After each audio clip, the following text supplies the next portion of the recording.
ఏమని మాట్లాడుతున్నారంటే BJP BRS రెండు ఒకటే పార్టీలని కావాలని కాంగ్రెస్ ఇలాంటి మభ్య పెడుతుంది, ఓడిపోతామనే భయంతో ఓటమి భయంతోనే ఇలా మాట్లాడుతున్నారు బీఆర్ఎస్ పార్టీ వాళ్ళని కేటీఆర్ మాట్లాడుతున్నారు. దానిపై మీరు ఏమంటారు? కేటీఆర్ గారు ఒకటే అడుగుతున్నా, నీకు పార్లమెంట్ లో ఒక్క సీట్ ఎందుకు రాలే?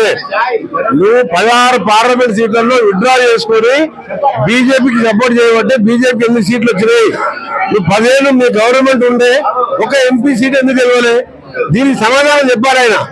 10 ఏళ్ళు గవర్నమెంట్ ఉండి మొత్తం బ్రహ్మాండంగా తెలంగాణ చేసిన అని 6 లక్షల కోట్లు అప్పు చేసి నువ్వు ఒక్క పార్లమెంట్ సీట్ గెలవలే కదా. అప్పుడు బీజేపీకి ఓట్లు వేసింది మొత్తం. అప్పుడు ఏమన్నా అంటే అప్పుడు మీకు వేసినాం కదా ఓట్లు బీజేపీకి, అందుకే మీకు ఎన్ని సీట్లు వచ్చినాయి, ఈ సీటు మా సిట్టింగ్ సీటు మాకు ఓటు వేయండి బీజేపీతో మాట్లాడుకుని ఇలా బీజేపీకి 10,000 ఓట్ల లోపే వస్తున్నాయి. పోయినసారి 25,000 వచ్చినాయి, ఈసారి 7,000 కంటే ఎక్కువ రావు.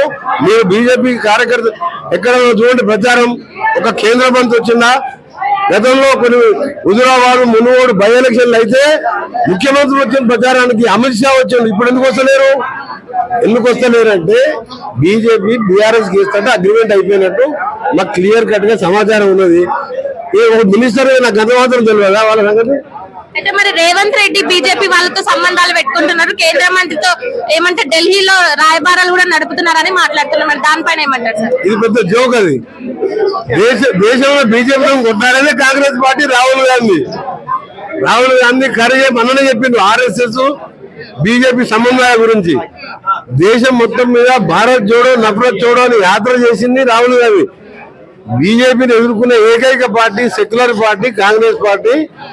అది ఆయన అట్లా మాట్లాడిందంటే ఆయనకు రాజకీయంగా ఏ పార్టీ నాలెడ్జ్ ఉందో అర్థమైపోయింది కేటీఆర్ గారికి. సన్నబియ్యం విషయంలో కూడా ఏమంటారు, కాంగ్రెస్ ప్రభుత్వం మాత్రమే ఇస్తున్నారు, బీజేపీ ఉన్నప్పటి నుంచి బీజేపీ ఇచ్చింది తప్ప ఇప్పుడు కాంగ్రెస్ ప్రభుత్వం ఇచ్చేది కొత్తగా ఏం లేదంటూ బీజేపీ వాళ్ళు మాట్లాడుతున్నారు. దానిపైన నేను 30 ఏళ్ళు ఎమ్మెల్యేగా ఎంపీగా 30 ఏళ్ళు అంటే 6 సార్లు గెలిచిన ఎలక్షన్ లా సన్నబియ్యం ఎప్పుడు పేదవాడు తిరగదు చూడలే. ఆ రేషన్ డీలరే అమ్ముకునేవాడు. ఇవాళ సన్నబియ్యం తినుకుంటా అవ్వా తాతలను పోయి అడిగితే మంచిగా ఇందులో ఇల్లు కట్టుకుంటున్నాం, సన్నబియ్యం తింటున్నాం సార్. ఇంతకుముందు రేషన్ షాపులు లేకుండే, ఇప్పుడు ఎక్కడ కావాలంటే అక్కడ రేషన్ షాప్ పెడుతున్నాం. ఒక పెద్ద ఊరు ఉంటే 5 కిలోమీటర్లు పోయి నడుచుకోలేక ఆ డీలరే అమ్ముకునేవాడు బియ్యం. మిల్లర్స్ అమ్ముకుంటే మిల్లర్స్ రీసైక్లింగ్ చేసి ఇలా బ్లాక్ లో అమ్ముకునేవాళ్ళు. ఇవాళ సన్న బియ్యం, నువ్వు తినే బియ్యం, రేవంత్ రెడ్డి గారు తినే అన్నం, పేదవాడు కూడా అదే బియ్యంతో అన్నం తింటున్నాడు. అది కాంగ్రెస్ పార్టీ. అయితే ఎంఐఎం ఇప్పుడు ఎవరికి అజారుద్దీన్ కి టికెట్ ఇచ్చారు కానీ ఇన్ని రోజులు మైనారిటీస్ ఎందుకు గుర్తుకు రాలేదు? 1,00,000 మంది మైనారిటీస్ ఓట్లకు ఇంత కాంగ్రెస్ ప్రభుత్వం కష్టపడుతుంది కానీ మరి ఇటు హిందువులు 3 లక్షల ఓట్లు ఉన్నాయి కదా, మరి వాళ్ళ కోసం కాంగ్రెస్ ఏం చేసిందంటూ ప్రశ్నిస్తున్నారు. దానిపైన ఏమంటారు? హిందువులకి కాంగ్రెస్ పార్టీ సర్వ మతాలకు చెందిన పార్టీ. మా పార్టీకి కులం మతం లేదు. సెక్యులర్ పార్టీ అంటేనే అదే అర్థం.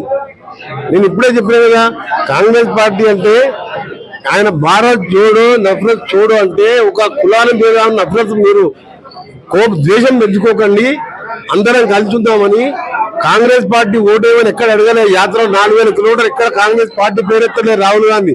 నేను పార్లమెంట్ సభ్యునిగా చాలా అబ్జర్వ్ చేసిన. పార్లమెంట్ లో కూడా రాహుల్ గాంధీ ఇప్పుడు కూడా కులాల ప్రస్తావన తీసుకురాడు. అందరం కలిసి ఉంటేనే దేశం బాగుపడుతుంది. మా కోరిక కూడా అదే. ఓట్ల కోసం 80-20 అని హిందువులు 80%, 20% ముస్లిం అట్లా కాదు, అందరూ ఉన్న ప్రతి ఒక్క కులం కలిసి ఉండాలన్నదే మా అభిమతం. అదే సెక్యులర్ పార్టీ లక్ష్యం. నవీన్ యాదవ్ పైన ఒక ఏమంటారు రౌడీ బిడ్డ అని మాట్లాడుతూ కొన్ని మాటలు మాట్లాడుతున్నారు. ఆయన గురించి చెప్పాలంటే ఏం చెప్తారు? నవీన్ యాదవ్ మీద ఉన్న కేసులో FIR కాపీలు ఇవ్వాలని చెప్పి కేటీఆర్ గారిని ఒకటే రిక్వెస్ట్ చేస్తున్నాను. గడుకోసారి మాట్లాడే ముందు నువ్వు అమెరికాలో వెతుకొని వచ్చే వ్యక్తి, నీకు ఆయన నువ్వు రైట్ టు ఇన్ఫర్మేషన్ యాక్ట్ నీకున్న సంబంధాలతో నువ్వు ఆయన దగ్గర ఎన్ని కేసులు ఉన్నాయో ఒకటి తీసుకురా, FIR కాపీలు తీసుకొచ్చి బయట పెట్టు. రెండవది, చిన్న శ్రీశైలం వాళ్ళ నాయన మీద, వాళ్ళ నాయనకు వాళ్ళ అమ్మకు ఇదే TRS బీఫామ్ ఇచ్చినప్పుడు అప్పుడు వాళ్ళు రౌడీల కుటుంబానికి జ్ఞాపకం కాలే, ఇవాళ జ్ఞాపకం వచ్చిందా? ఇవాళ నవీన్ యాదవ్ ఒక బలమైన వర్గాల అభ్యర్థి గెలుస్తున్నాననే రౌడీ అంటున్నావు. మరి వాళ్ళ అమ్మకు శ్రీశైలం నువ్వెందుకు బీఫామ్ ఇచ్చినావు? ఇవన్నీ కూడా ప్రజలు నవ్వుకుంటున్నారు. ఓడిపోయేటప్పుడు ఏంటంటే ఏది పెద్ద అది మాట్లాడుతున్నారు అన్నట్టు. అదేవిధంగా కేటీఆర్ మాట్లాడుతున్నాడు. చెప్తున్నా, ఊనాగా నువ్వు ప్రజా తీర్పుని గౌరవించు. నువ్వు ఓడిపోతున్నావు. గెలుపు ఓటం సహజం. బై ఎలక్షన్ లో నేను కూడా ఓడిపోయాను కాంగ్రెస్ పార్టీ, నేను బాధపడలే. ఇట్లా లేనిపోని ఒక యువకుడు, ఎక్కడ పేద విద్యార్థి, ఒక పేదోడు హాస్పిటల్లో ఆపరేషన్ కావాలంటే ₹1,00,000 సాయం చేసే యువకుడు, ఆ విధంగా నవీన్ యాదవ్ పేరున్నది. ఆ కుటుంబానికి మీ బీఆర్ఎస్ టికెట్లు కూడా ఇచ్చిండు. అసోంటప్పుడు ఆ పిల్లగాన్ని ఆకురౌడీ అని చెప్పి అంటే, నీ కుటుంబంలో ఎవరన్నా ఏం కేసులు లేకున్నా రౌడీ అని అవార్డు వేసి ఎంత బాధపడతారు? అందుకని అలాంటి బంజాయి కేటీఆర్ 10 ఏళ్లలో మీ గోపినాథ్ మా స్వర్గీయ నాకు కూడా మిత్రుడే, అసెంబ్లీలో నాకు కూడా మిత్రుడే అని ఒక మంచి పని చేసిందో చెప్పమని చెప్పు. అంతే తప్ప ఆకురౌడని అదని చిల్లరగా మాట్లాడి బజార్ పాలు కావద్దు అనేది నాకు చెప్పి